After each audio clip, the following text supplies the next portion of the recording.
2010년에 그린 건설기계 종합 지원 사업을 착수를 해서 14년에 개원을 했습니다. 그리고 18년도에 이제 전문 생산 기술 연구소라고 이제 인정을 받았습니다. 전문 기술 연구소는 이제 산업부 산하의 기관들 중에서 이제 공식적으로 연구소로 인정된 우리나라에 18개의 기관들이 있습니다. 그 중에 하나로 저희가 막내였는데 작년에 막내가 이제 생겼습니다. 그래서 지금 현재는 18개 기관이 있습니다. 그리고 2020년에는 나포 종합시험센터 2단계가 준공이 되었는데요. 이 나포라는 곳에 군산에 있습니다. 군산 나포에는 실증 시험을 할 수 있는 장비들이 움직일 수 있는 건설 장비들이 다닐 수 있는 굉장히 넓은 부지를 확보하고 있습니다. 약 5만 5천 평에서 그런 것들을 시험할 수 있고 실차해서 운영할 수 있는 것들이 준비되어 있고요. 제가 지금 맡고 있는 새만금 스마트 소부장 연구센터는 최근에 나온 장비들 혹은 아니면 뭐 IoT라든지 뭐 이런 최신에 대한 기술들이 적용되는 장비들이 조금 있습니다. 그래서 나중에 그런 것들도 한번 보실 수 있을 것 같습니다. 그리고 요즘 또그 수소가 많이 이슈가 되고 있습니다. 건설 장비에도 마찬가지로 수소가 되고 있는데 건설기계 전용 수소 충전 시설이 나포에 아까 말씀드린 거기 설치되어 있습니다. 네, 저희가 2014년 개원할 때 55명에서 현재는 115명 정도 유지하고 있고요. 연구비도 40억에서 335억, 그리고 연구 논문도 첫해 3건 나지만 현재는 316건, 그리고 협력 기업이 1252 개의 업체들과 같이 일을 하고 있습니다. 물론 저것들이 협력 기업들은 이제 같이 일한 기업들을 모두 총칭해서 나타낸 수입니다. 예, 그래서 저희 쪽에서 첨단 건설기계 특화된 연구 장비들이 102종 정도가 있고요. 그래서 다른 연구시설, 완성차 기반의 핵심 기술 12건 이런 것들이 있고, 또 지능형 건설기계, 친환경 건설기계, 연관산업 특수기계를 시험할 수 있는 장비들이 있습니다. 그리고 장비 가동률은 저희 가까스로 정부에서 요구하는 게 60% 이상을 가동을 시켜라 매년 이렇게 하는데 60.2% 정도 저희가 돌리고 있는 그런 상황이라 보시면 되겠습니다. 예, 그리고 저희가 그 세 개의 거점이 있습니다.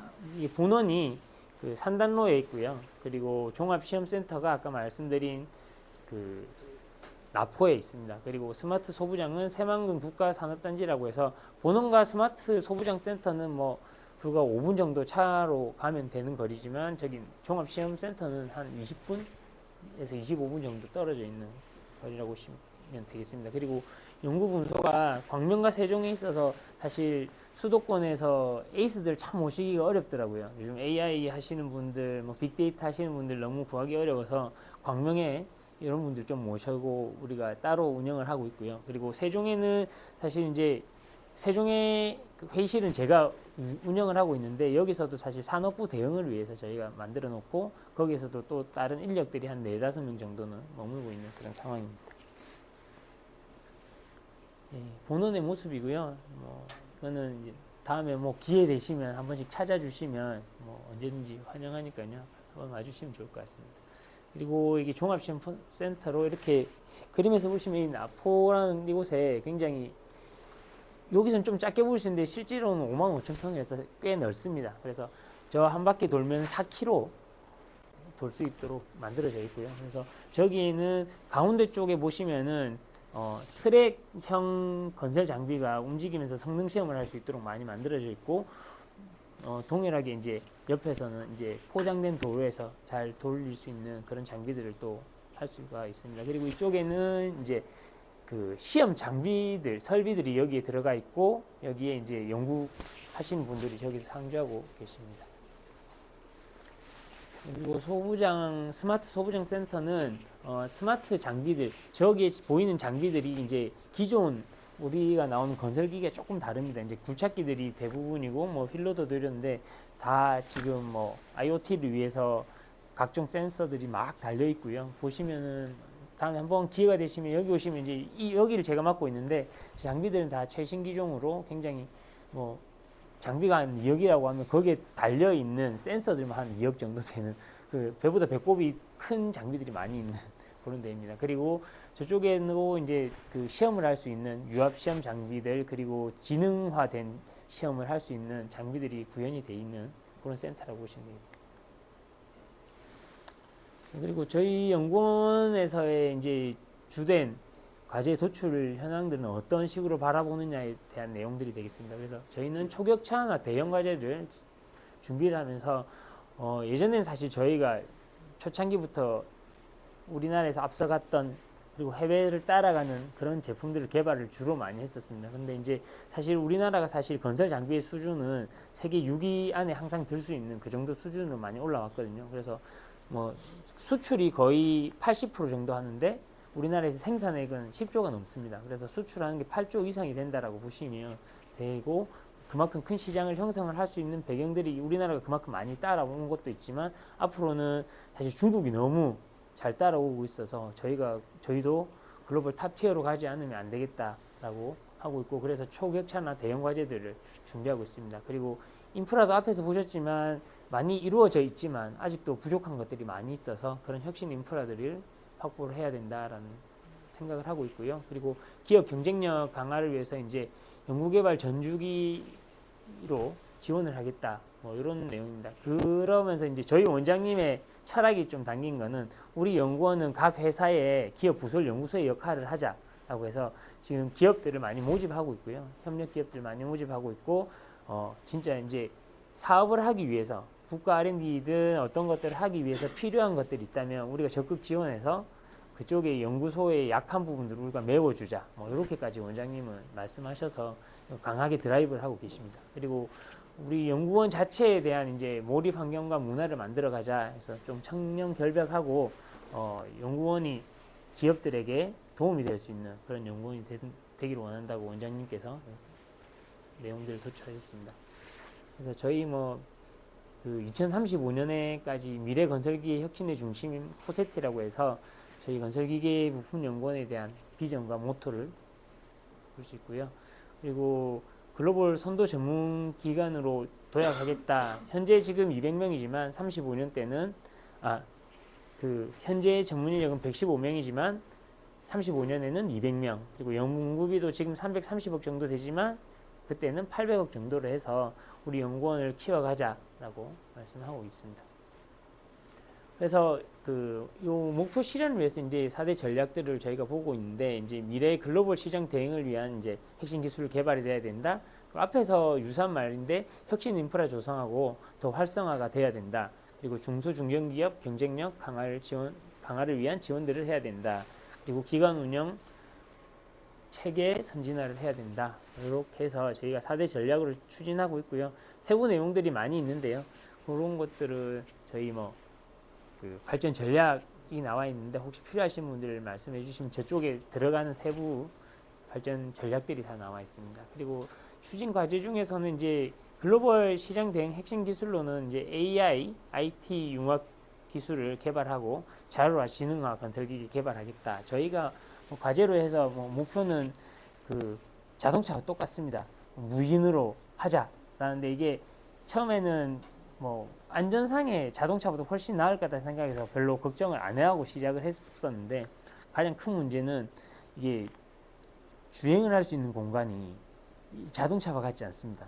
완전 노지에서의 작업들이 굉장히 많이 일어나고, 어떠한 선도 끌 수가 없고, 안전에 대한 개념이 아예 없는 장비들이 주된 내용들이다 보니까 이런 부분들이 사실 굉장히 어렵고, 생각보다 그래서 과제를 시작했는데 결과를 내보면 굉장히 일부분에서 자율화하고 전체 자율화가 쉽게 가지가 않더라고요. 그래서 그래도 계속적인 이런 연구는 진행돼야 된다라고 생각하고 있습니다. 그리고 무공해 건설기계 개발, 그리고 차세대 수출 주력 기종 발굴을 하겠다라고 얘기하고 있습니다. 그리고 무공해 건설기계는 전기 건설기계 있고 수소 건설기계가 있습니다. 이 특징을 조금 살펴보면, 이제 전기 건설기계의 경우는 대량의 파워를 내기가 굉장히 어렵습니다. 배터리를 탑재해야 되고, 그것을 또 건설기계가 굉장히 하드하고 힘든 일을 하다 보니 배터리 소비율이 엄청나게 많이 나옵니다. 그래서 대형 장비에는 적합하지 않다. 한 14톤 미만의 장비들. 그리고 이제 대형은 수소 쪽으로 가자. 이렇게 일단 초점을 많이 잡고 연구를 진행하고 있습니다. 그리고 차세대 수출 주력 기종이 우리나라가 아까 제가 80%라고 했는데 그 80%의 90% 정도가 수출되는 항목이 딱 고정이 되어 있습니다. 굴착기, 휠로더, 지게차 이 세 가지 종으로 그 90%를 차지하고 있거든요. 80이 수출이 되는데 그래서 약간 72% 전체로 건설 장비의 전체의 한 70%, 72%를 이 세 기종만으로 지금 수출하고 있습니다. 그런데 이게 중국에서는 어마어마한 속도로 지금 쫓아오고 있고요. 우리나라가 세계에서 이제 각축을 벌릴 수 있는 장비들인데도 불구하고 중국이 너무 크게 따라오고 있는 상태입니다. 그래서 차세대 수출 기종을 만들어야 된다. 굴착기가 굉장히 잘 만들어서 우리나라가 빠른 시일 내에 쫓아가서 그 금액을 엄청나게 확보를 했었거든요. 수출 금액을. 근데 지금 그래서 이제 우리나라는 좀 고부가 가치 산업인 크레인이라든지 지금 우리나라에도 엄청나게 많이 들어와 있습니다. 크레인이 우리나라 제품이 거의 없거든요. 우리나라 제품 한 15% 쓰고 있고 나머지 85%에 대한 거 중국 거 아니면 미국 거 뭐 두 개로 딱 나눠져 있습니다. 좋은 제품을 쓰느냐 아니면 싼 제품을 쓰느냐. 근데 사고가 나는 거 보면 항상 중국 게 납니다. 줌라이언이라고 보면은 예전에 광주에 사고 났던 것도 중국 제품이고요. 이런 것들 때문에 그 가격이 뭐 한 대당 한 4억 정도 차이가 나거든요. 그러니까 이게 무시는 못할 비용인데 그러다 보니까 건설사에서 사는 거는 다 그런 걸 사서 우리나라에서도 이걸 제대로 만들어서 키워보자 뭐 이런 발전 전략을 가지고 있습니다.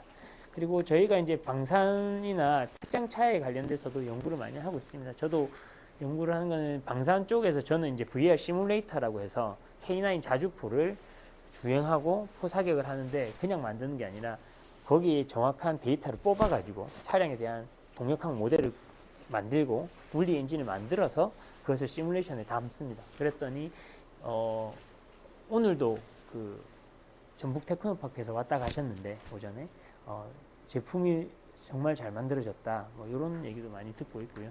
그래서 특장이라든지 방산에 대한 연구도 많이 활발히 진행하고 있습니다. 혁신 인프라 조성 및 활성화입니다.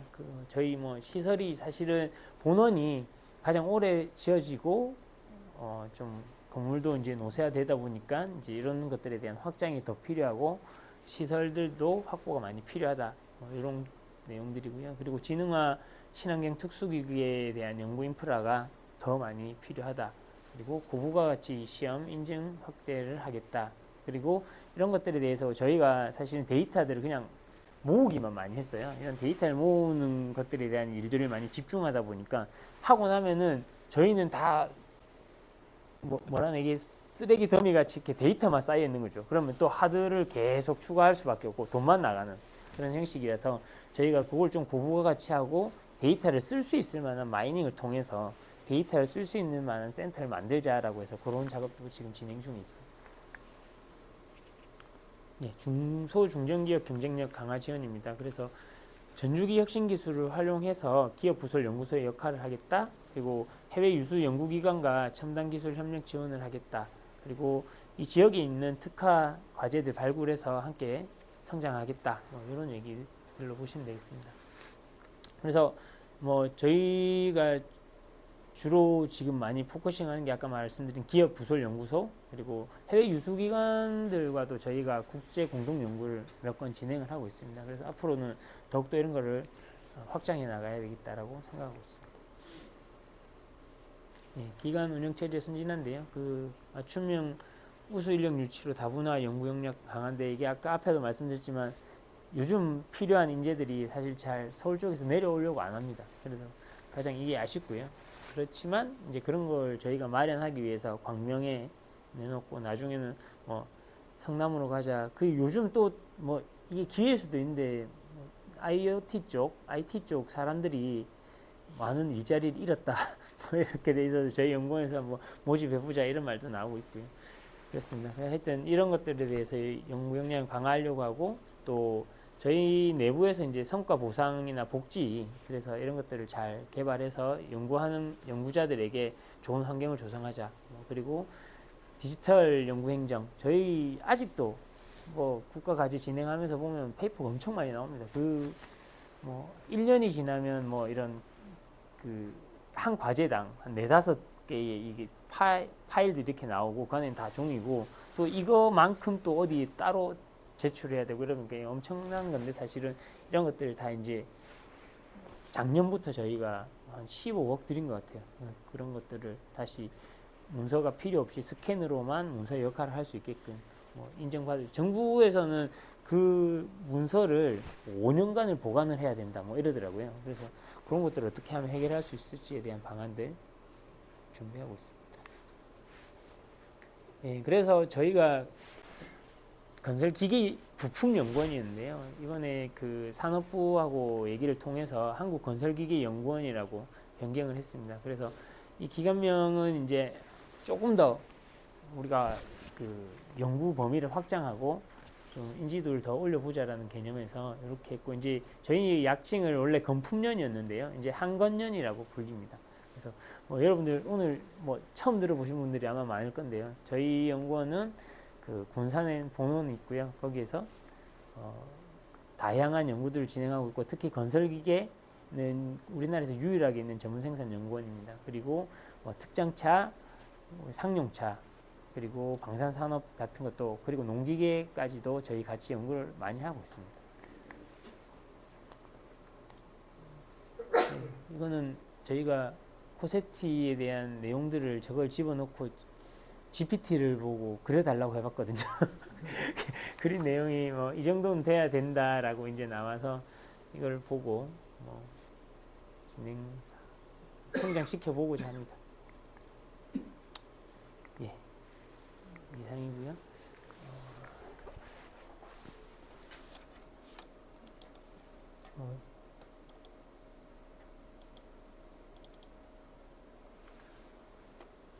이거는 이제 제가 머무는 우리 센터, 연구센터인데, 여기는 좀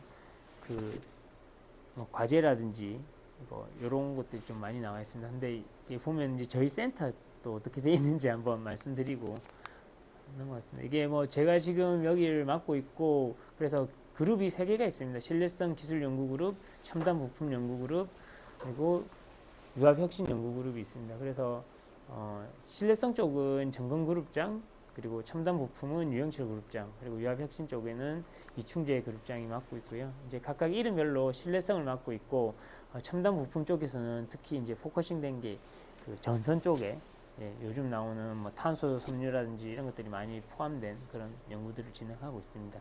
그리고 유압 혁신 연구 그룹은 유압이 들어가는 데는 당연히 하고 있고요. 전자제어까지도 포함돼서, 그리고 방산산업까지 포함돼서 연구들을 진행하고 있습니다.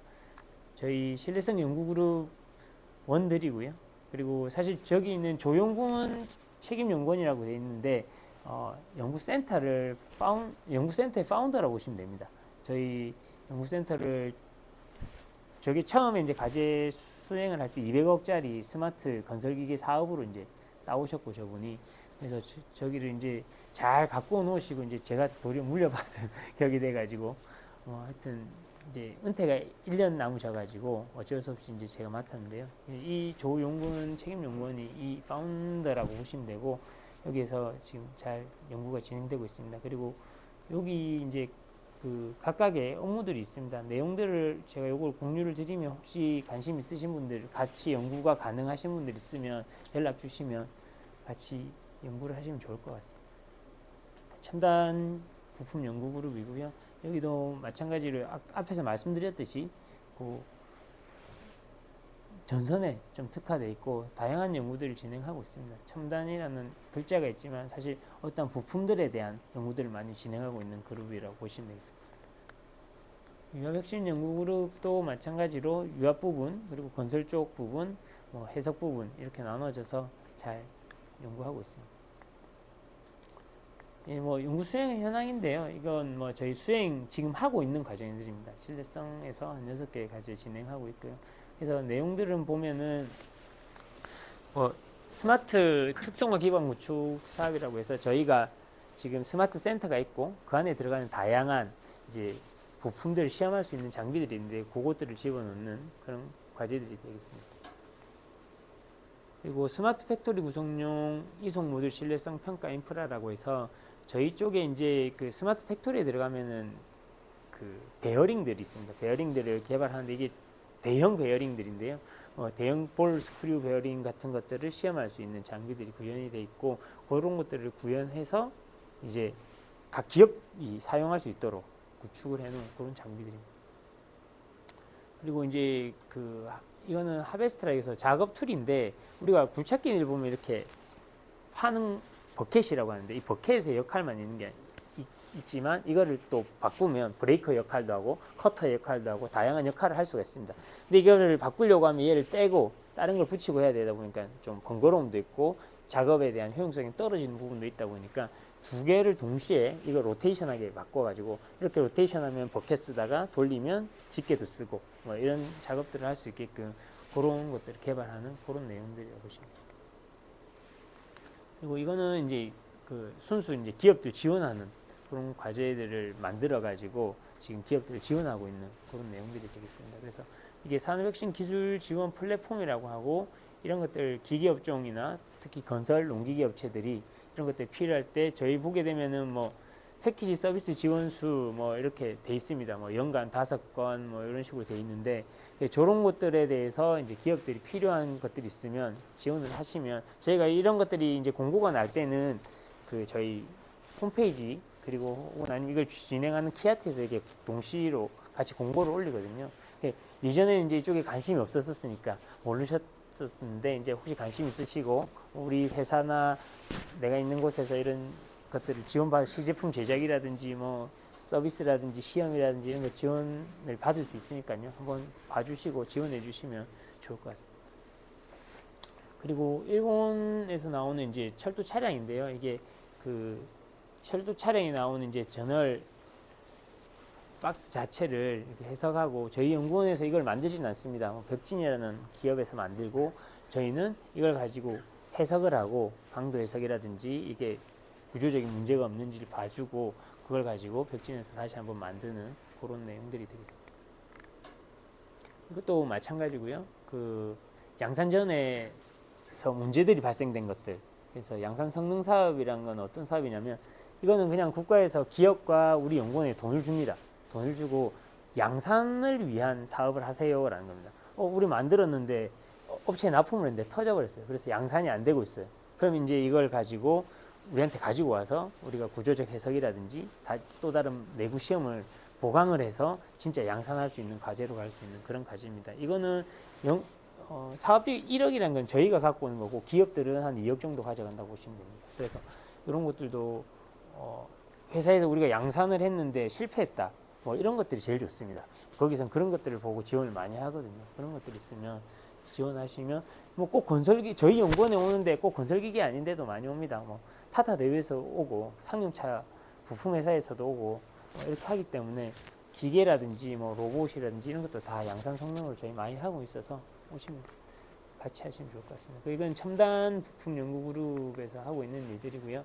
이게 쿠어리스 마이크로 모터에서 작은 모터인데 이게 우리가 슈트 같은 로봇 시스템을 만들어서 작은 모터들이 이런 데 달릴 수 있는 그래서 이제 쿠어리스라는 거는 이제 브러쉬가 없다 보니까 이게 마모율이 굉장히 낮습니다. 그래서 신뢰성 내구 순위를 굉장히 올릴 수 있는 그런 제품을 개발하는 그런 과제라고 보시면 되겠습니다. 그리고 슬러리 제조를 위한 멀티 모듈 연속식 믹싱 시스템 기술 개발인데요. 요거는 저희가 주로 2차 전지에 들어가는 슬러리 믹싱용 멀티 모듈 압출기를 개발하는 거에 도움을 주는 내용이고 저희는 이제 실시간으로 나오는 슬러리에 대한 탁도라든지 이런 것들을 측정하는 그런 업무들을 맡고 있습니다.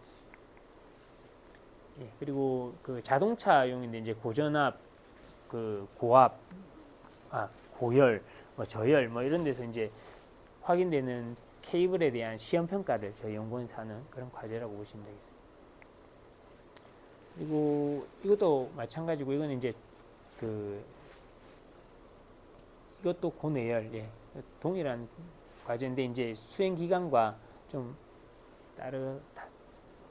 수행 기간하고 이제 과제의 꼭지가 조금 다른 그런 내용들이라고 보시면 됩니다. 그리고 이거는 탄소 소재 가지고 이제 차폐한 고압 케이블이 어떻는지에 대한 시험을 하는 거고 저희가 실제로 들어보니까 한 절반의 무게도 안 되더라고요. 기존에 있던 것보다.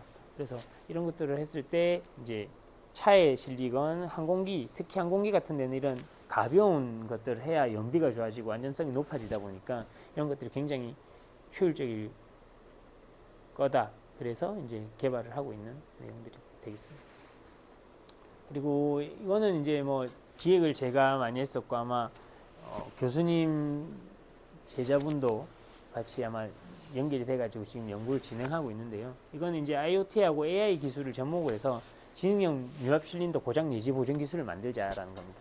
그래서 사실 이게 우리가 과제가 기간이 길고 좀 여유가 있으면 좋은데 그렇게 할 수 없기 때문에 우리는 그 실린더에서 스크래치를 내보거나 혹은 그 실링되어 있는 부분에서 스크래치를 내서 실제 작동했던 데이터와 여러 개의 스크래치를 낸 실링을 넣어서 시험을 해봅니다. 그러면 내용들에 대한 부분들이 파손되는 시점도 나오고 그리고 유체가 흘러가는 그런 순서들이 나오게 되죠. 그래서 그런 것들을 가지고 이제 그냥 그걸로 우리가 예측하는 것이 아니라 시뮬레이션 모델을 실린더와 똑같이 만듭니다.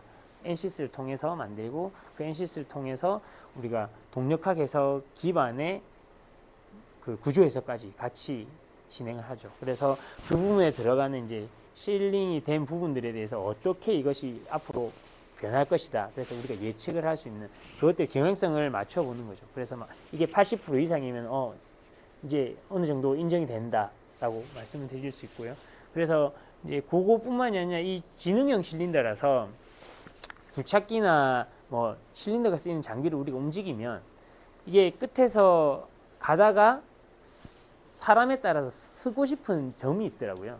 근데 나는 쫙 가가지고 쾅 찍고 하는 게 좋아 이런 사람이 있는 반면 가면은 쾅 박는 소리가 무서우니까 나는 살살살살 끝에는 갔으면 좋겠어. 뭐 이렇게 하시는 분이 있어서 그런 것들이 이제 그 소비자가 다이얼을 돌려서 그거를 맞출 수 있는 그런 장비가 실린더에 같이 개발이 되는 그런 장비입니다. 그리고 저기 실린더 자체도 이제 우리가 진행하는 건 2세부인데 1세부에서는 완전 고강성 실린더 그리고 뭐 코팅 자체가 열 코팅으로 해서 이거는 뭐 스크래치가 나지 않는 실린더 뭐 이런 것들을 개발하고 하드웨어적인 것들을 만들고 저희 쪽은 이제 고장 예지 보전을 하고 그런 소비자가 원하는 그 감성을 맞춰주는 그런 실린더를 개발하는 게 2세부라고 보시면 되겠습니다.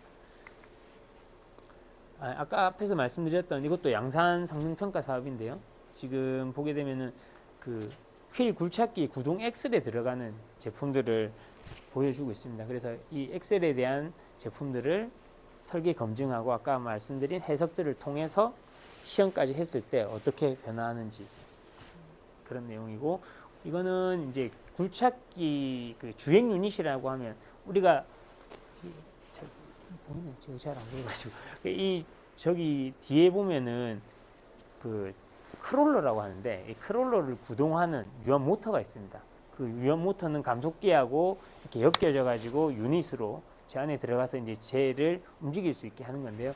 저기에 따른 이제 성능들을 검증하고 실제 개발된 제품을 차에 달아 가지고 내구 시험까지 진행하는 그런 내용들을 보시면 되겠습니다. 그리고 경장갑 차량 요 제품 자체가 이제 기업에서 만든 걸 가지고 저희 연구원에 있는 다양한 환경에서 시험하는 그런 과제로 보시면 되겠습니다. 이건 유압혁신그룹인데요. 이게 스마트카라고 해서 저희가 그 중에 이제 우리가 선정을 했습니다. 텔레스코픽 핸들러로 하자. 이게 어떤 거냐면 이제 우리나라에서는 이게 지게차로 구분이 되어 있습니다. 하지만 세계적으로는 텔레스코픽 핸들러라고 별도로 구분을 해서 팔이 이렇게 쭉 뻗어져 나오는 그런 장비고 그게 뭐 4단, 5단까지도 이렇게 뻗어져 나와가지고 그 물건을 이송하는 높은 곳으로 이송하는 그런 장비인데요.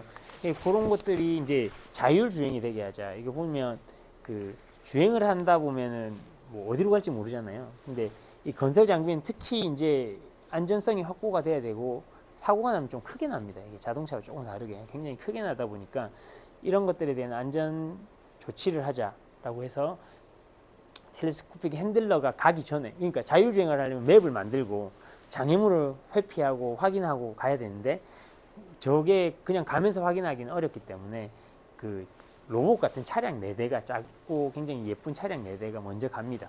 실질적으로 지금은 그 제품 개발이 다 됐고요.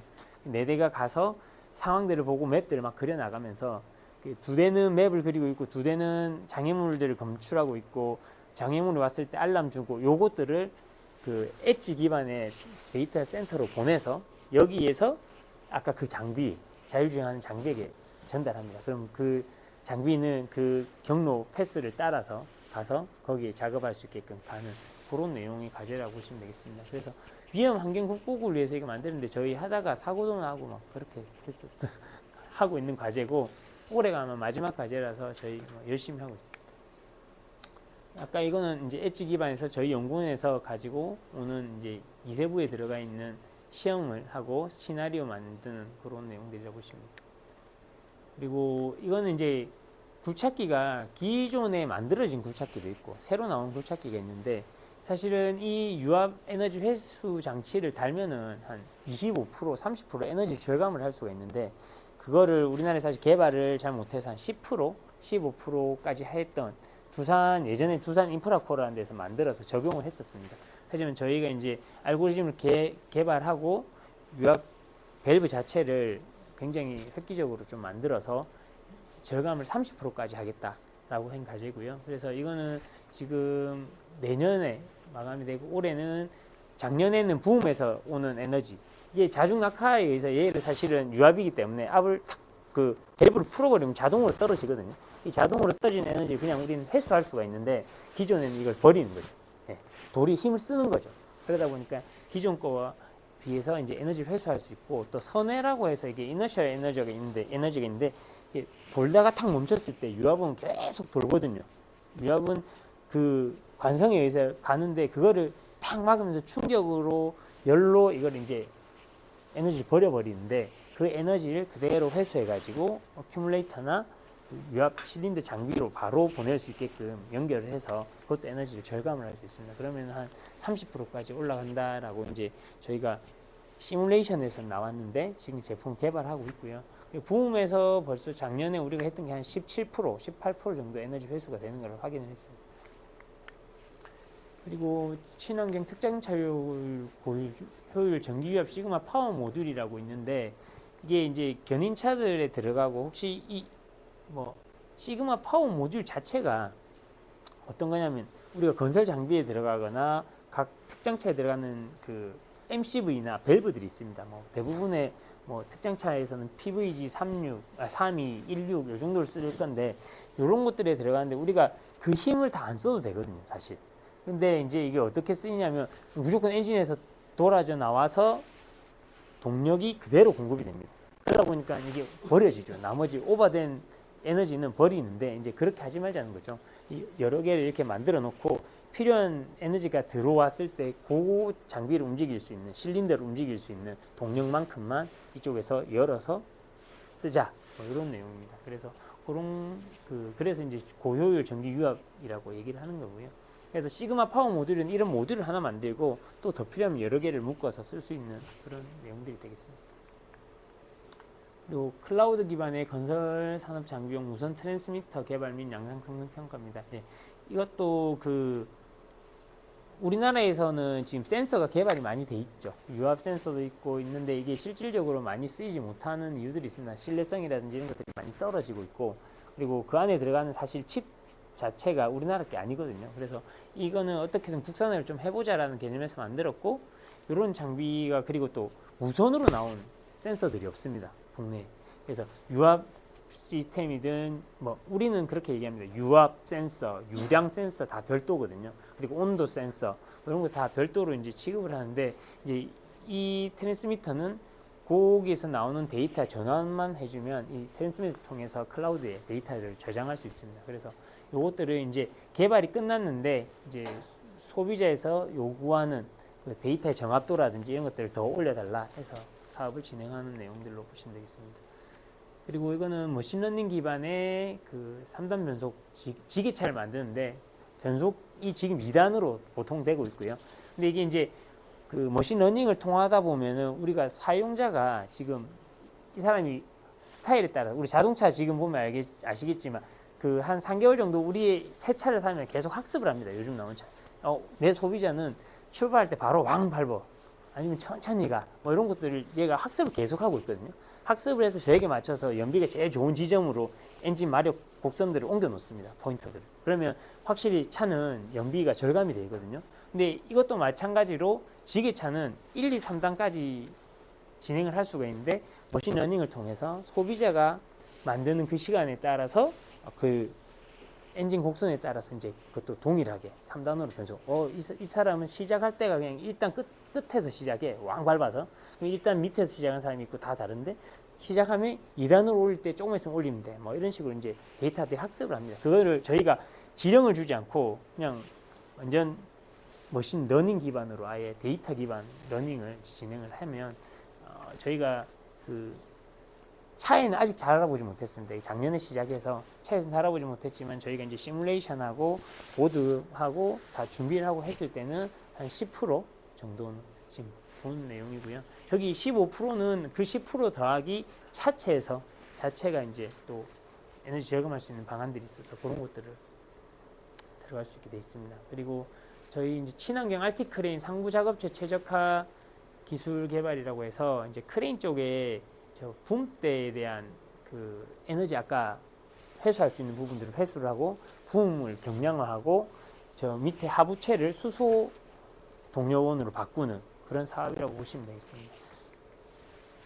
그리고 그 플로팅 실 이것도 마찬가지인데 그 건설 장비 아까 앞에 여기에 들어가는 바퀴가 들어가는 이 부분에 그 실이 이렇게 두 개가 그 우리가 말하는 실은 고무라고 주로 알고 있지만 이건 고무가 아니고 완전 철이라고 보시면 돼요. 철에서 이것들이 이제 그 먼지나 물이 워낙 물기가 많은 데로 워낙 많이 다니다 보니까 이 실이 굉장히 저기 모터의 성능에 중요한 영향을 미칩니다. 그래서 요걸 가지고 우리나라에서는 사실은 예전에 좋은 기업이 하나가 있었습니다. 근데 이제 미국의 캐터필러사에서 그것을 인수를 해버리고 우리나라에서 이제 그 회사가 없어져 버린 거죠. 그래서 굉장한 가격 한 300%까지 올렸습니다. 우리나라에서.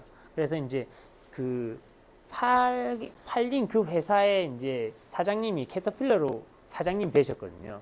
근데 캐터필러의 사장님, 한국 지사 사장님으로 계시다가 이제 캐터필러 본사와의 뭐 어떤 관계 때문에 떨어져 나오셨고, 그래서 이제 이게 우리나라 가격이 너무 지금 비싸게 가서 그거예요. 그러니까 자기는 기업들한테 많이 못 올리겠다 했는데 캐터필러에서는 올려라. 독점했을 때 돈을 버는 거다. 뭐 이런 식으로 자꾸 요구를 했기 때문에 이제 나오셔가지고 차린 게 일회정밀이라는 데고 거기에서는 이제 요 것들을 만들어서 지금 기업들에게 납품하고 있습니다. 그리고 한 3분의 1 가격으로 지금 납품하고 있습니다. 그런 것들에 대한 시험 하는 내용들이고요. 뭐 기획 현황들이라서 넘어가도록 하겠습니다. 저희 연구원의 장비들 좀 보시면 그 전자제어 미션 밸브라는 게 아까 말씀드린 건설 장비 MCV라는 게 들어갑니다. 그런 MCV에 대한 신뢰성 평가를 할 수 있는 장비들이 있고요. 그리고 이 장비를 통해 가지고 건설 장비 제가 그걸 먼저 설명을 한번 드려도 되는데 나중에 따로 설명드리겠습니다. 그리고 전도성 이뮤니티 시험 시스템 전자파 내성 평가는 장비입니다. 그리고 저 앞에 이제 건설 장비에 보면 저기 그 붐암 버켓이라고 해가지고 요 부분이 있는데 이걸 왜 달아놨냐면요. 이제 자율 작업에 대한 평가들을 우리가 할 수가 있습니다. 저걸 가지고 우리가 AI 알고리즘을 적용을 해본다라든지 아니면 그냥 일반 시험을 할 때 속도를 얼마나 해봐야 된다든지 그리고 그걸 얼마나 작동했을 때 연료 소비량이 얼마나 나온다든지 이런 것들을 이제 저 안에서 우리가 볼 수 있는 그런 장비라고 보시면 되겠습니다. 그리고 실질적으로 아까 말씀드렸듯이 뭐 그 장비가 2억인데 부품들이 2억이다라는 이런 장비들인데요. 그래서 건설 통합 평가 설비 자체가 있고요. 이거는 그 저희가 장비가 움직이는 것들을 다 트래킹하고 있고 어떤 작업을 하는지 작업 시간 뭐 어떤 작업 이런 것들도 다 지금 뽑아낼 수 있는 그런 장비고요. 그래서 자율 작업도 일부 가능한 그런 장비라고 보시면 되겠습니다. 그리고 그 사람이 저는 숙련자가 아니라서 이렇게 다짐 작업 이게 고르는 작업들이 굉장히 사실 건설 장비를 제어하기 힘들거든요. 그런 거 할 때 이제 모드를 켜면 그것을 도와주는 저는 그냥 꾹 누르기만 하면 알아서 이렇게 평평한 것들을 할 수 있게끔 그런 것들을 도와주는 그런 장비들이 있습니다. 그리고 그 실제 시험에 들어가는 데이터들을 계속 측정할 수 있는 시스템이 있고요. 그리고 자동화 실체 시스템이라고 해서 아까 앞에 제가 말씀드렸던 것도 같이 들어가 있고, 저런 자동화라는 거는 저걸 가지고 와이파이나 혹은 우리가 통신망이 따로 구축이 되어 있습니다. 그래서 그 통신망을 통해서 저 장비를 건설 장비에 붙이면 우리가 사람이 타지 않고도 밖에서 조정해 볼 수 있는 그런 시스템이라고 보시면 되겠습니다. 그리고 그 동력 평가 시스템이라는 게 이제 모터 다이나모라고 보시면 되겠습니다. 모터 다이나모 두 가지의 제품이 있고요. 한 개는 대형, 한 개는 중형 이런 식으로 들어가 있습니다. 그래서 이것들이 운영이 되고 있고, 지금 뭐 요즘 건설 장비에도 사실은 전기에 대한 바람이 많이 불어서 전기화하는데 이 모터를 쓰면 어떻게 되느냐. 사실 일반 우리가 차량용 모터는 완전 스펙이 좀 다르다 보시면 돼요. 차량용은 뭐 1000rpm, 2000rpm을 쭉쭉 넘어가지만 건설 장비는 뭐 맥스 8000rpm의 감속기를 달아서 써야 됩니다. rpm 2000밖에 안 나가거든요. 그래서 그거를 내릴 수 있는 저속 고토크의 모터들을 와서 시험할 수 있는 그런 장비라고 보시면 되겠습니다. 그리고 대형 복합 환경 부식 시험 장비가 있어가지고 저 안에서 이제 환경 챔버의 역할들을 할 수 있습니다. 그리고 앞에서 보였던 공작기계형 그 볼 스크류 시험할 수 있는 장비가 있습니다. 이건 이제 그 응력을 측정할 수 있는 장비가 있고요. 그리고 MCV 쪽에 컨트롤 밸브 시험하는 장비입니다.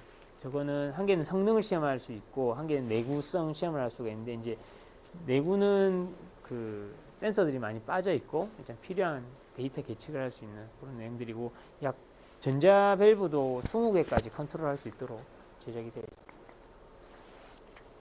그리고 굴곡 내구 시험이라고 해서 이제 전선들의 이제 굴곡들을 이렇게 꺾었다 폈다 꺾었다 폈다 하는 그런 장비인데요. 그런 것들 내구성을 시험할 수 있는 장비고, 그리고 구부려서 이제 내구 시험하는 장비들이 또 있습니다. 그리고 온습도에서 이제 사이클링 시험하는 장비인데, 이게 이제 기존의 장비보다 저거는 이제 특징이 온도를 내리는 게 사실 어렵습니다. 많이 영하 40도까지 내리고 60도까지 내리는데 이게 어려운데, 이 장비가 우리나라에서 아마 가장 빠른 속도로 내려갈 수 있는 그런 장비라고 보시면 됩니다. 그리고 내열 시험 장비, 그리고 내열 시험 장비, 그리고 소재 노화 시험 장비들이 있습니다. 그래서 극조온 장비, 난연성 시험 장비들이 있고요. 인장 압축 시험기 뭐 이런 것들이 뭐 다른 연구원에도 많이 있는 장비들이라고 보시면 되겠고요. 그리고 내전압 시험 장비라서 여긴 뭐 1000V 줘가지고 저 수중에서 이제 전기를 줘가지고 1000V 암페어는 너무 많이 못 준다 그러더라고요. 사고가 많이 나서. 그런데 볼테이지를 많이 올렸을 때 그 전선들이 물 안에서의 성능들이 나온다 그러더라고요. 그래서 저런 걸 시험할 수 있는 장비가 있고, 또 차폐 성능 시험 장비, 도체 저항 시험 장비 등이 있습니다. 그리고 이거는 이제 그 소형급인데도 불구하고 이제 저속으로 시험할 수 있고 토크가 굉장히 높은 시험 장비라고 보시면 되겠습니다. 그리고 저희 오늘 앞에서 아까 제가 잠깐 말씀드렸는데 그 K9 자주포에 대한 사격 훈련 시뮬레이터가 지금 저희 연구원에 들어와 있습니다. 그래서 이걸 보게 되면은 그 실제와 거의 유사할 정도로, 그래서 뭐 포사격을 하시거나 주행을 해보신 분들은 되게 잘 만들어진 장비라고 얘기가 나오고 있는 그런 장비. 이상입니다. 잠시 쉬었다가 진행해도 되겠습니까? 10분만 쉬고. 한번 이만큼 더 있나요? 조금 있습니다. 그래 그냥 마치는 빨리 하고 마칠까요? 예, 알겠습니다.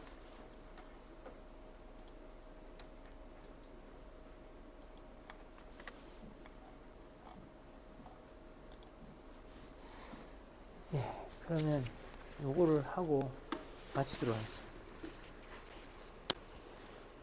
실장님이 조금 쉬셔야 되나요? 그러면 아닙니다. 빨리 마치고 쉬는 걸로 하겠습니다. 건설기계 종류하고 이제 작동 원리 볼 거고요. 여기서는 건설기계라고 하면 이제 그 조금 세부적으로 이제 구성 원리를 볼 때는 구착기에 대해서만 오늘 보도록 하겠습니다. 그리고 건설기계 이제 뭐 그 항상 제가 수업을 하던 내용들인데요. 건설기계 자체가 이제 어떤 건지, 그리고 그 구성 요소가 어떻게 돼 있는지, 그리고 건설기의 자율화나 지능화는 어떻게 돼 있는지에 대한 내용들을 보시겠습니다. 이 건설기계는 사실 건설 현장에서 다양한 작업을 수행하기 위해 사용되는 기계, 이건 뭐 사전적 의미라고 보시면 되고요. 그래서 이거는 주로 건설이나 토목 광산공사에서 사용되며 흙을 파거나 운반하고 자재를 들어 올리거나 정밀한 작업을 수행하는 다양한 기능을 갖추고 있다라고 보시면 되겠습니다. 그리고 국내 건설기계 관리법이라고 있습니다. 이게 참 저는 안타까운데 건설기계가 그래서 27종으로 딱 분류가 되어 있습니다. 근데 실질적으로는 엄청나게 많은 역할을 할 수 있는 건설기계들이 있는데 그 구분이 없어서 사실 만들고 나서도 우리나라에 팔지 못하는 경우도 있습니다. 해외로는 수출을 하는데 우리나라에서는 팔지 못하는 이런 안타까운 일들이 지금 현재 일어나고 있어서 이것들을 자꾸 늘려달라, 뭐 이게 규제 아니냐, 규제 자유 특구를 하자 이랬는데 이제 그 국토부하고 맨날 싸우고 있는 내용들이라고 보시면 되겠습니다. 그래서 그 종류를 보게 되면은 굴착기, 불도저, 로더, 크레인, 덤프트럭, 콘크리트 믹서가 있는데요. 굴착기는 아까 말씀드리고 가장 많이 보셨지만 땅 파거나 자재를 들어 올리기 위한 기계고, 불도저는 이제 그런 것들을 평탄화 작업하는 작업 기계라고 보시면 되겠습니다. 로더들은 이제 평탄화 작업이 되면 이렇게 뭐 뭔가 남습니다, 항상. 그럼 그걸 들어서 다른 데로 옮기거나 혹은 도로가 깔리기 전에 거기에 원재료들을 부어주는 그런 역할을 하는 게 로더입니다. 크레인은 여러분 뭐 너무 잘 아시니까 이렇게 높이 들어서 무거운 자재를 올리는 그런 장비라고 보시면 되고, 덤프트럭도 뭐 충분히 잘 아실 거라 생각합니다. 그리고 콘크리트 믹서는 이제 콘크리트 믹서 이렇게 가다 보면 이게 도는 차들 있잖아요. 콘크리트하고 이게 뭐 갈 수 있는 범위가 정해져 있습니다. 100km 이내로 또 달려야 되고 그 거리가 말입니다. 그래서 왜냐하면 그게 굳고 품질적인 문제가 발생하거든요. 시멘트가. 그래서 이제 그런 게 이제 콘크리트 믹서고, 여기 보게 되면 뭐 이미지를 조금 그려봤습니다. 이런 장비들이 건설 기계다. 이거 뭐 건설 기계가 보면 좀 투박하잖아요. 근데 요즘은 디자인 어워드라고 해서 우리나라가 세계적으로 상도 받은 게 있습니다. 두산 인프라코어 예전에, 지금은 HD 인프라코어라고 바뀌었지만 거기에서 뭐 건설 장비 중에 굴착기 디자인을 아주 예쁘게 해서 우리나라 최초로 상을 받은 그런 적도 있습니다. 그래서 이제 사실 건설기계 용도에 따라서 또 분류가 됩니다. 뭐 토공 기초기계, 운반 하역기계, 도로 포장기계, 기타 건설기계 이렇게 해서 아까 앞에서 말씀드린 것도 있고 뭐 여러 개가 이렇게 나와 있습니다. 그래서 이제 그 앞에 거는 그렇게 뭐 아시고 넘어가면 되고요. 건설기 구성 요소하고 작동 원리에 대해서 이제 굴착기에 대해서 조금 말씀을 드리겠습니다. 그래서 우리가 일단 먼저 용어를 좀 보면은 그 동력 장치라고 해서 이제 엔진이나 전기 모터가 들어갑니다. 예. 대부분은 이제 이쪽 뒤에 부분에 달려 있고요. 그리고 이제 이걸 하부체라고 그럽니다. 이게 크롤러 시스템, 언더캐리지라고 하고, 그리고 유압 시스템이라고 해서 이 안에 동일하게 이제 엔진하고 펌프가 샤프트를 통해서 일자로 이렇게 딱 연결이 되어 있습니다. 엔진과 이렇게 샤프트를 통해서 되어 있고, 그 샤프트가 이제 엔진에서 동력을 받아서 펌프를 돌리면서 MCV라는 저기 밸브라고 되어 있는 게 이제 그 중에 MCV인데요. 그 MCV를 통해서 이제 그 여기 부만 버켓이라고 여기 실린더가 있잖아요. 이 부만 버켓에 대한 실린더인데 저 실린더가 움직이려면 이 까만 유압 라인을 통해서 움직입니다. 이쪽으로 들어가면 얘가 이렇게 내려가고 여기로 들어가면 다시 나오고 왔다 갔다 하는 그런 내용, 그런 동작을 하는 장비라고 보시면 되겠습니다. 그래서 이렇게 딱 보시면은 아 이거 뭐야 이렇게 생각할 수 있는데, 이게 보게 되면은 아까 말한 여기 실린더들이 이렇게 달려 있고요. 이게 펌프라고 보시면 됩니다. 펌프가 여기 엔진에 연결돼 가지고 샤프트를 돌면서 펌프가 3개나 달려 있습니다. 일반 건설기계 굴착기에 3개가 달려 가지고 대용량 실린더를 올리는 거나 뭐 도저의 역할을 하는 그거에 대해서는 저 큰 펌프 2개가 쓰이고, 그 MCV에 대하여서 이제 MCV가 굉장히 재밌는, 이게 다 MCV 하나씩이라고 보시면 되거든요. 밸브 하나씩. 이 밸브가 왔다 갔다 하면서 이 실린더의 앞, 위 이렇게 그 피스톤을 조절할 때 얘가 왔다 갔다 하면서 조절합니다. 근데 이 조절하는 요 제어도 요 P3라는 이 펌프의 유압 라인을 통해서 제어를 하게 됩니다. 그러다 보면 이제 어떨 때는 앞으로 가고 어떨 때는 뒤로 가는데 그것을 실린더 그 옆에 거에 그 스풀이라고 하는데 그 스풀을 조절하는 그 P3 펌프가 얘들을 밀어주고 왔다 갔다 하게 하기 때문에 이게 생각보다 우리는 그냥 전자로 하면 더 편하지 않아 하는데 그 사용자의 그 필링이 있지 않습니까? 운전하는 사람의 필링.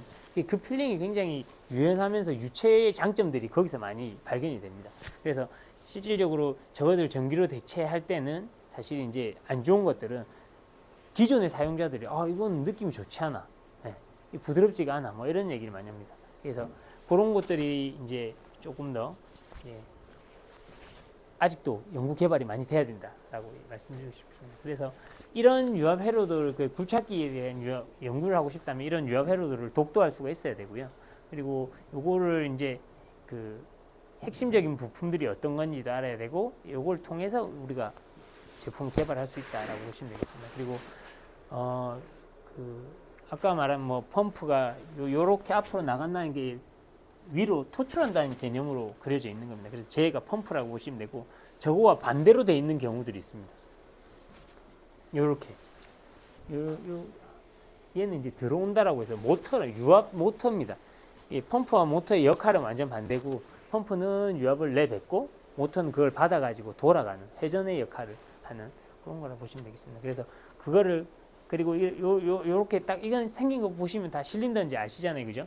이 실린더는 이 MCV를 통해서 여기에 유압이 들어가거나 여기로 유압이 들어갑니다. 그래서 저런 것들에 대해 제가 하나하나의 독도는 다 못 해드리지만 어느 정도 이해를 해주시면 좋을 것 같다. 그리고 이런 회로도를 읽으면서 이제 유량 흐름과 제어를 이해를 하고 그리고 저 회로가 구성이 잘못되면 시스템이 파손이 되죠. 파손이 되는데 이게 크게 날 수 있기 때문에 시스템이 뭐 저도 유압 제어실 대학원 때 이제 있었는데 저희 재미난 일이 많았습니다. 이게 어큐뮬레이터라 해서 유압을 집어넣으면 에너지가 충진됐다가 빼고 충진됐다 빼고 하는데 저희가 이제 과하게 이제 실적을 달성하고 싶어서 우리 선배 중에 한 명이 과하게 이제 했더니 이게 천장을 쭉 올라가가지고 날아간 적도 있고요.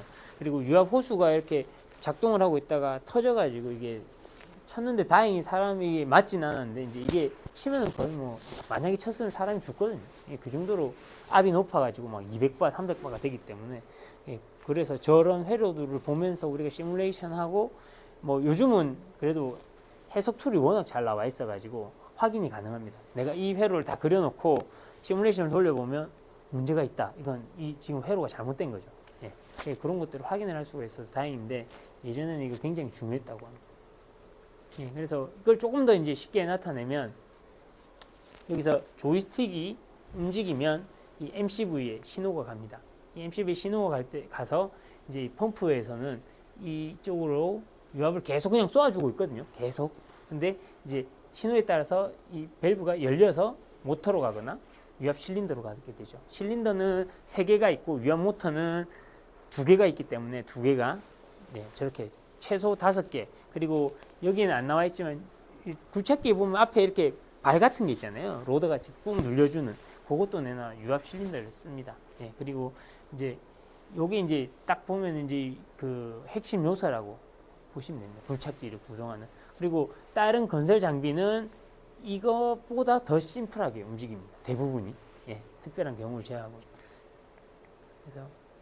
그래서 이거는 이제 뭐 저희가 앞에서 저희 과제 사실은 이제 우리 연구원에 대한 과제는 너무 많아가지고 제가 오늘 안 하고 요걸로 그냥 발음하도록 하겠습니다. 사실은 건설기 자율 및 지능화는 이제는 뭐 필수인 것 같습니다. 요거는 어쩔 수 없이 지금 이끌어져 가는 내용들이고요. 그리고 안전하고 효율성, 생산성 향상을 위해서 다 필요하고 그리고 요즘은 뭐 진짜 건설 장비를 잘 운전하는 고수들이 많이 없습니다.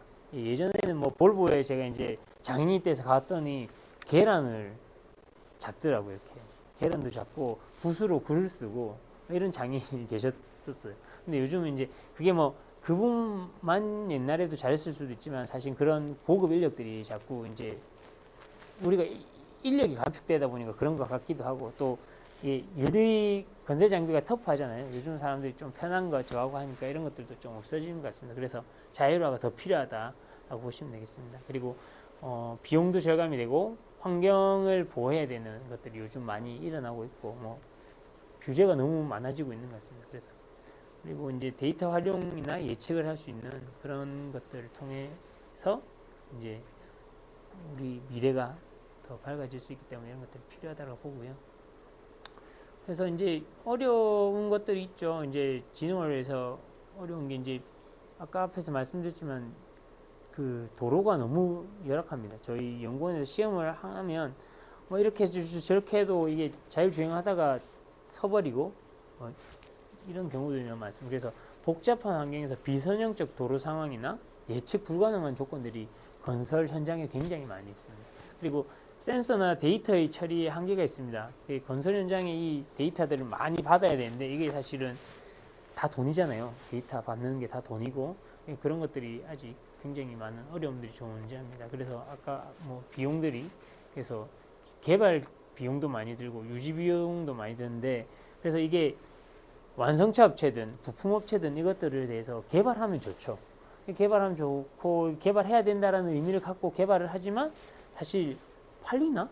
뭐 이런 개념이 많습니다. 실질적으로 굉장히 고가의 장비들을 만들었는데 사용한 사람은 그 가격 주고는 못 사겠다 이런 경우가 많죠. 그래서 국가 R&D를 통해서 좀 많이 국가에서도 보상책으로 그런 과제들을 많이 내주고 있는데도 아직도 조금 비용이 너무 제품이 단가가 높다라고 보시면 되겠습니다. 그리고 지금 지능화의 가장 큰 문제는 규제나 뭐 이런 표준화가 뭐 명확하게 돼 있지 않습니다. 그래서 자동차도 지금 굉장히 열심히 만들어서 많이 나와 있는 상태지만 아직도 부족하다고 계속 하고 있는데 건설 장비 쪽은 그것보다 훨씬 더 늦게 가고 있고 그리고 그것들에 대해서 전문가들이 많이 없습니다. 자동차에 대해서는 이제 선진사회에서도 만들어 왔는데 건설 기계가 사실 우리나라가 이제 좀 따라오다 보니까 미국이나 이런 데서도 사실 아직 만들지를 못했거든요. 미국이나 유럽에서 대부분의 규제나 뭐 표준을 끌고 왔었는데 지금 이건 약간 비슷하게 가고 있어요. 우리나라. 그러니까 우리나라에서 제품은 괜찮은데 이게 아직 잘 안 만들어지는 부분들이 있기 때문에 이런 것들이 좀 문제가 되고 있습니다.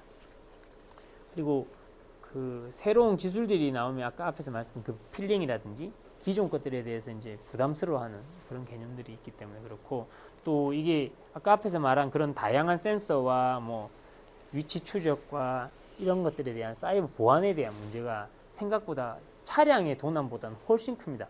가격도 뭐 제가 2억이라 했다는 거는 그 14톤 정도 되는 작은 제품. 제가 말하는 건 14톤 차보다는 훨씬 큽니다. 근데 그런 제품이 한 2억 정도 하고 뭐 48톤, 뭐 70톤 이래 가면 뭐 5억 이렇게 가니까 뭐 하게 차량도 뭐 엄청 비싼 거 있어. 예, 뭐 그랬는데 이제 그런 것들에 대해 비해 이런 것들이 사실 굴착기라든지 이런 거 보면 우리가 해킹에 훨씬 약하거든요. 그래서 이 부분에 대해서 보게 되면은 중국에서는 재미난 일이 굉장히 많이 해요. 차 도난보다 장비 도난이 훨씬 많습니다. 그래서 실시간적 추적하는 시스템을 만들어 달라고 중국에서 먼저 나와가지고 지금 중국은 잘 돌아.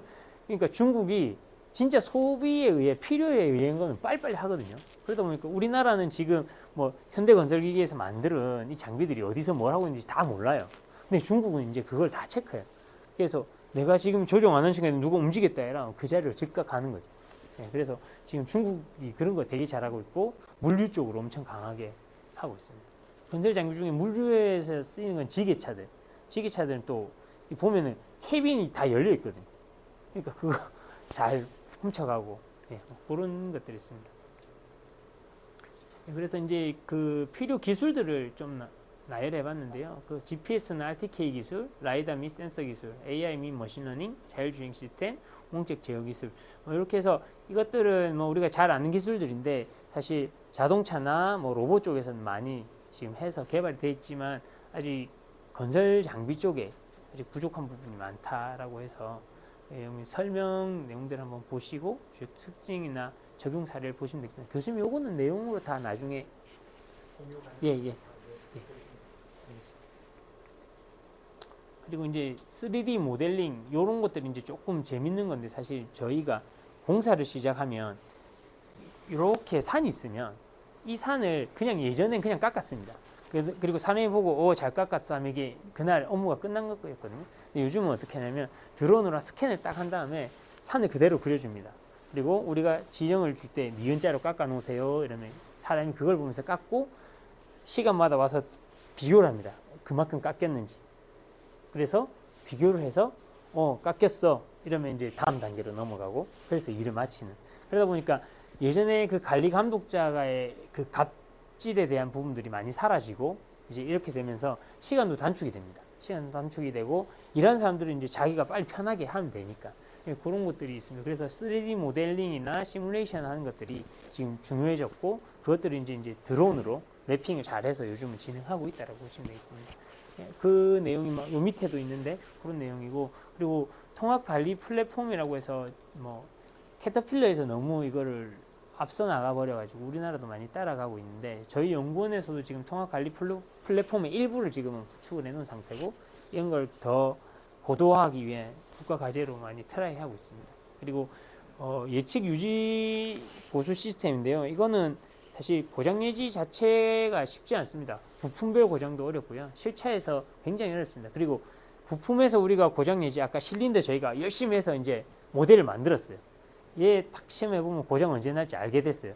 근데 이거를 이제 개발하고 실차에 다니까 다시 뭐 이렇게 환경들이 반영이 안 된 거예요. 저기가 너무 터프하다 보니까 이게 가속도계를 우리가 측정을 해서 했는데 그 가속도계가 너무 편차가 크다 보니까 다시 그 모델을 만들어서 적용을 해야 되는 이런 좀 굉장히 힘든 상황들이 있습니다. 그래서 건설 장비 자체가 뭐 우리가 그냥 뭐 엔진 오일 언제 가세요? 뭐 그리고 건설 장비도 마찬가지 이제 이 장비가 뭐 어느 정도 열화 정도 되었습니다라고 알려줄 뿐이지 완전히 이거를 이제 지금 못하는 그런 상황이라서 지금 학계에 계신 교수님들도 아마 고민을 많이 하시는 것 같아요.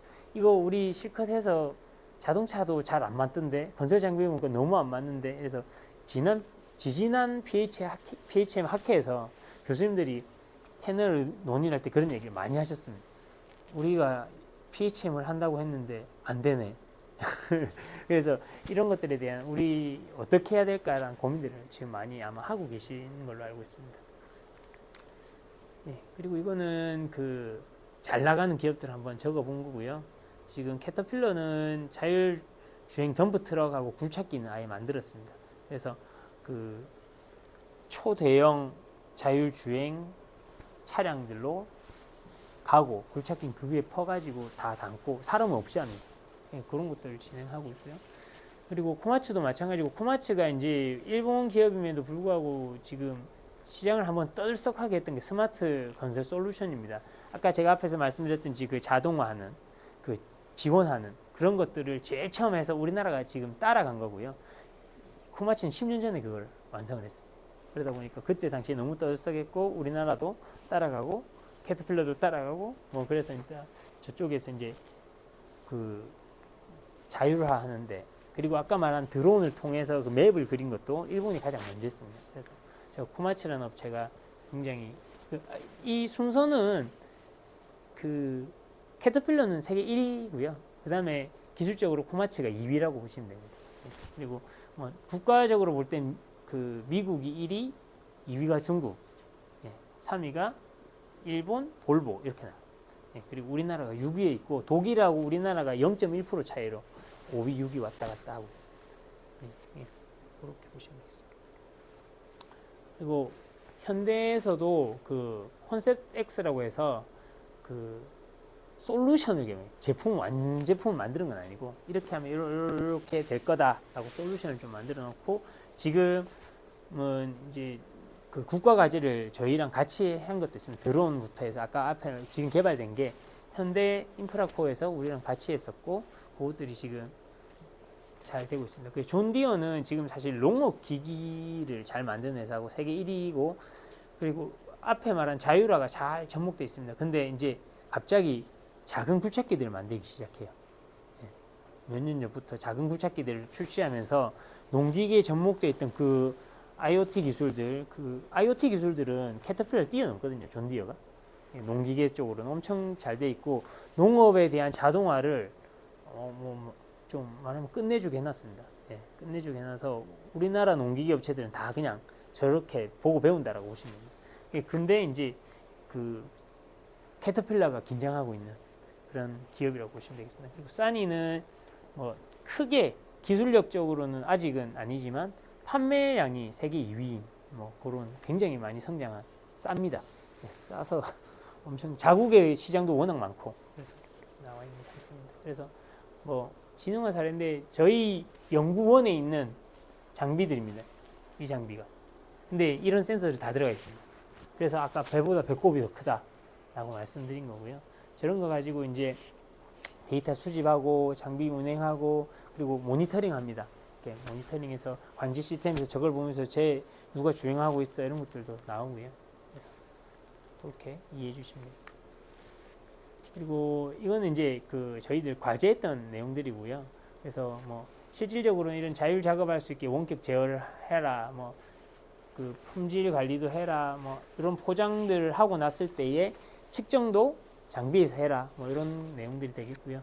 앞에서도 마찬가지로 스마트 건설기계 하드웨어 플랫폼 개발 그리고 개발할 때 보면 이제 AI 기법들을 통해서 이런 아까 앞에서 이런 사항이 있으면 그 사진에다가 오버랩을 해서 그 작업 지시를 하기도 하고 뭐 그런 내용들이 되겠습니다.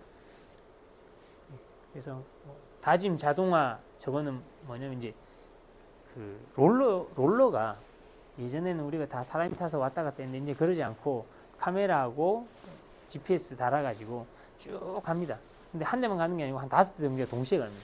쭉 도로 포장이 금방금방 돼. 네, 지금 이런 것들을 저희가 진행하고 있습니다. 그리고 이건 아까 앞에서 제가 설명드렸던 텔레스코픽 핸들러에 대한 내용들이 되겠습니다. 예. 예. 이렇게 마치도록 하겠습니다. 네.